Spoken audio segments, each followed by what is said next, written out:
মনে রাখবেন, মানুষ পয়সা দিয়ে একটা বাড়ি তৈরি করতে পারে, শান্তি কিনতে পারবে না। পয়সা দিয়ে বাজার থেকে অনেক দামি বই কেনা যায়, বিদ্যা কোনোদিন কেনা যায় না। পয়সা দিয়ে বাজার থেকে অনেক দামি দামি সোনার গহনা কেনা যায়, দৈহিক সৌন্দর্য কিনতে পাওয়া যায় না। আরে বিউটি পার্লারে ও তোর সুর্পনখা তৈরি হয় সব। হ্যাঁ, পয়সা দিয়ে বাজার থেকে অনেক দামি দামি পালঙ্ক কেনা যায়, কিন্তু ঘুম কোনোদিন কিনতে পাওয়া যায় না। পয়সা দিয়ে ভালো ভালো পোশাক কিনে পরে ভালো মানুষ সাজার অভিনয় করা যায়, মনুষ্যত্ব কিনতে পাওয়া যায় না, ওটা অর্জন করে নিতে হয়। তিনি আমাদেরকে বলছেন, আমি যে তোমাদের কিছু দেব, এর বিনিময়ে আমি কি পাবো?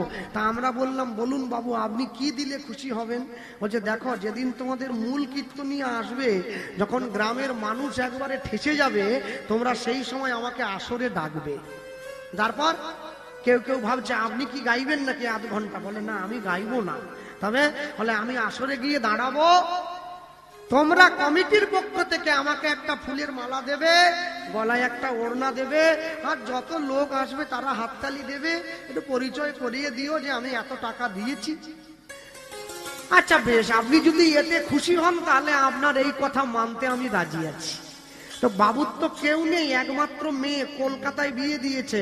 জামাইকে ফোন করে বলছে, বাবা তুমি চলে এসো মেয়েকে নিয়ে আমার গ্রামে কীর্তন, দেখো গ্রামের লোক আমাকে কত মানে। আসল কথাটা বলছি, ও পয়সা দিয়ে সম্মান কিনতে চাইছে। সম্মান কোনোদিন কেনা যায় না, ওটা অর্জন করে নিতে হয়। যথাদিনে মেয়ে তার জামাইকে নিয়ে এসে গেছে। মেয়ে গিয়ে বাবার হাত ধরে বলছে, জানো বাবা, তোমার জামাই তো শহরের মানুষ, কলকাতার দিকের লোক একটু ফিটিং ফাটিং ব্যাপার একটু আছে আর কি, শহরের মানুষ তো হাওড়া জেলার লোকের মতো ওইসব তরকারি মুড়ি ফুড়ি ওইসব খায় না, ওরা চাউমিন খায় আর কি। যাই হোক, তা কলকাতার দিকের লোক তো তোমার জামাই? বলে, হ্যাঁ। তোমার জামাইয়ের নিয়ম আছে বাবা। কি নিয়ম? বলে, তোমার জামাই ভরা পেটে ফল খায়, খালি পেটে জল খায়। ভরা পেটে ফল, খালি পেটে জল, এই দুয়ে বাড়ে দেহের বুদ্ধি আর বল।